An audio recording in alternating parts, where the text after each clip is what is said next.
여러분, 수학 개념을 배울 때 이런 느낌 받으신 적 있으시죠? 개념은 많은데 서로 연결이 안 되고 그냥 지시한 것을 따라야만 하는 것처럼 느껴지는 순간 말입니다. 오늘은 그렇게 따로따로 흩어져 있던 개념들을 하나의 흐름으로, 하나의 이야기로 풀어보겠습니다. 다룰 내용은 합성함수, 1대1 함수, 그리고 역함수에 대한 것입니다. 이 세 가지는 다른 개념처럼 보일 수 있으나 하나의 내용으로 자연스럽게 연결이 됩니다. 먼저 합성함수부터 시작해 보겠습니다. 함수를 하나만 사용하는 것이 아니라 여러 개를 이어서 적용하면 어떻게 될까요? 이것이 바로 합성함수입니다. 그림과 같이 어떤 사람이 미용실을 가서 머리를 손질하고 그 다음에 백화점에 가서 옷과 장신구를 사서 단장하고 나오는 과정처럼 두 개의 함수 f와 g에 대해 변수 x에 대한 함수값 gx를 다시 함수 f의 변수에 대입하여 값을 구하는 것을 f와 g의 합성함수라고 합니다. 기호로는 f합성g라고 읽습니다. 합성함수 f합성g의 정의는 f합성g의 x는 f 괄호 g 괄호 x 괄호로 마무리합니다. 여기서 반드시 기억해야 할 핵심이 있습니다. 함수는 함수를 이어서 만들므로 그 있는 순서가 절대적으로 중요하다는 것입니다. 순서를 바꾸면 원하는 형태가 아닌 다른 종류의 합성함수가 되어버립니다. 이제 예를 들어보겠습니다. fx는 x의 제곱이고 gx는 x 더하기 1이라고 해보겠습니다. x를 먼저 g함수에 넣으면 gx는 x 더하기 1이 됩니다. 그리고 이 값을 다시 f함수에 넣으면 x 더하기 1 전체의 제곱이 됩니다. 여기서 중요한 것은 x 더하기 1 전체가 하나의 덩어리로 들어간다는 점입니다. 다음은 순서를 바꿔보겠습니다. x를 먼저 f함수에 넣으면 fx는 x의 제곱이 됩니다. 그 다음 이 값을 g함수에 넣으면 x제곱 더하기 1이 됩니다. 이 두 결과를 비교해 보겠습니다. x 더하기 1의 제곱과 x제곱 더하기 1은 전혀 다른 식입니다. 즉, 두 결과는 명확하게 다릅니다. 여기서 우리는 아주 중요한 결론을 얻습니다. 합성함수에서는 순서를 바꾸면 결과가 완전히 달라집니다. 즉, 합성연산은 교환 법칙이 성립하지 않습니다. 이 개념은 단순하지만 매우 중요합니다. 이제 다음 단계로 넘어가겠습니다. 우리는 지금까지 x가 함수들의 합성으로 앞으로 나아가는 과정을 보았습니다. 그렇다면 다시 출발점으로 돌아올 수는 없을까요? 이 질문이 바로 1대1 함수로 이어집니다. 어떤 값을 보고 그 값이 어디서 왔는지를 정확히 알 수 있어야 합니다. 그러기 위해서는 반드시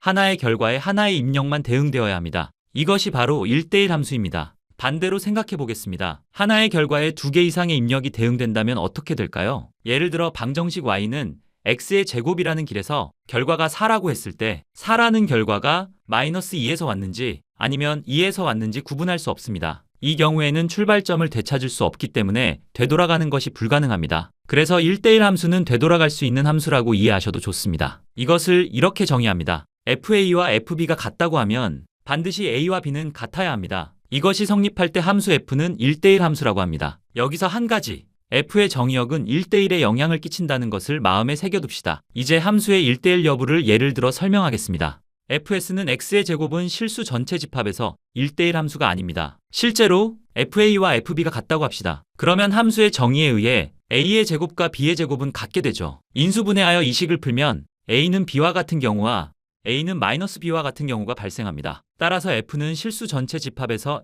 1대1 함수가 되지 못합니다. 이번에는 gx는 x의 세제곱은 1대1 함수입니다. 실제로 ga와 gb가 같다고 합시다. 그러면 함수의 정의에 의해 a의 세제곱과 b의 세제곱은 같게 되죠. 인수분해하여 이 식을 풀면 a는 b와 같은 경우만 존재합니다. 인수분해에서 a의 제곱 더하기 ab 더하기 b의 제곱은 a 변수에 대한 2차식으로 생각하면 판별식 d가 마이너스 3b의 제곱으로 음수가 됩니다. 따라서 2차식은 절대로 0이 되지 않습니다. 1대1 함수를 그래프를 이용하여 확인하는 방법이 있는데 바로 수평선 판정법입니다. 주어진 함수의 그래프 위에 임의의 수평선을 그립니다. 이 수평선이 그래프와 2번 이상 만난다면 같은 결과를 만드는 입력이 2개 이상 있다는 뜻입니다. 따라서 1대1 함수가 아닙니다. 반대로 어떤 수평선을 그어도 그래프와 한 번만 만난다면 그 함수는 1대1 함수입니다. 앞에서 대수식으로 1대1을 판정한 함수 y는 x의 제곱과 함수 y는 x의 세제곱을 수평선 판정법으로 검증해 봅시다. 그림은 y는 x의 제곱의 그래프 위에 4개 정도의 수평선을 그렸습니다. 그래프와 항상 두 점에서 만납니다. 따라서 1대1 함수가 아닙니다. 여기서 알아야 할 것은 4개의 수평선뿐만 아니라 모든 수평선에 대해서 검증을 해야 합니다. 그러나 이것은 머릿속으로 하는 것이지요. 그림은 y는 x의 세제곱의 그래프 위에 4개 정도의 수평선을 그렸습니다. 그래프와 항상 한 점에서만 만납니다. 따라서 1대1 함수가 됩니다. 이제 마지막 단계입니다. 1대1 함수라면 우리는 다시 출발점으로 돌아갈 수 있습니다. 그 돌아가는 방법은 1대1 함수의 역함수를 이용합니다. 역함수는 우리가 지나온 과정을 거꾸로 되돌리는 함수입니다. 입력과 출력의 역할을 서로 바꿔주는 함수라고 생각하시면 됩니다. 이것은 F합성지가 항등함수와 같을 때로 정의됩니다. 이 식을 만족하면 g를 F에 대한 역함수라고 하고 역함수는 하나뿐이므로 g를 F 인버스로 표기합니다. 따라서 F 인버스 합성 fx는 x가 됩니다.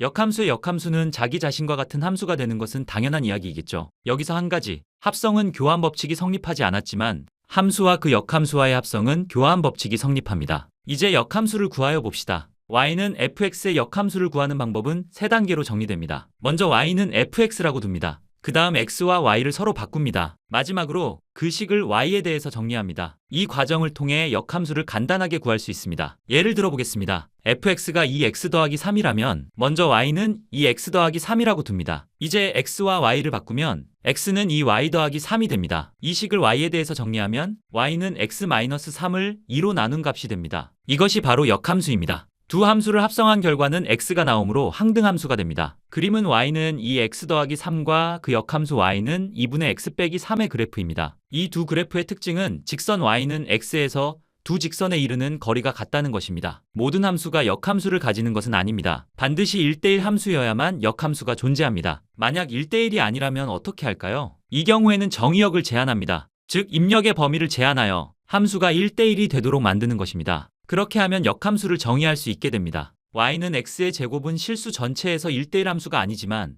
x의 범위를 0보다 크거나 같은 범위로 제한하면 1대1이 됩니다. 역함수를 구하는 과정에 따라 y는 x의 제곱으로 두고 x와 y를 바꾼 다음 제곱근에 의해 y는 플러스 마이너스 루트 x가 됩니다. 그러나 y는 항상 0보다 크거나 같으므로 역함수는 y는 루트 x가 됩니다. 동일하게 그래프를 그려보면 그림과 같고 또한 y는 x에서는 두 곡선에 이르는 거리는 같습니다. 이것은 간단하게 보일 수 있습니다. a, b가 y는 fx 위에 있다고 하면 b, a는 y는 f 인버스 x 위에 있어야 하기 때문입니다. 이 두 점은 정사각형에 마주보는 꼭지점이 되므로 y는 x에서는 두 곡선에 이르는 거리는 같게 됩니다. 이제 전체 흐름을 다시 떠올려 보겠습니다. x가 함수들을 지나가며 변화하고 그 과정에서 순서가 중요하다는 것을 확인하고 되돌아가기 위해서는 1대1 조건이 필요하며 그 조건이 만족되면 역함수를 통해 다시 출발점으로 돌아갈 수 있습니다. 이 흐름을 이해하면 합성함수와 1대1 함수 그리고 역함수는 더 이상 따로 떨어진 개념이 아니라 하나로 연결된 이야기로 보이게 됩니다. 무엇보다도 다음 등식은 매우 당연합니다. 이 당연한 식이 정말로 자주 사용된다는 것을 강조하면서 오늘 내용을 끝냅니다.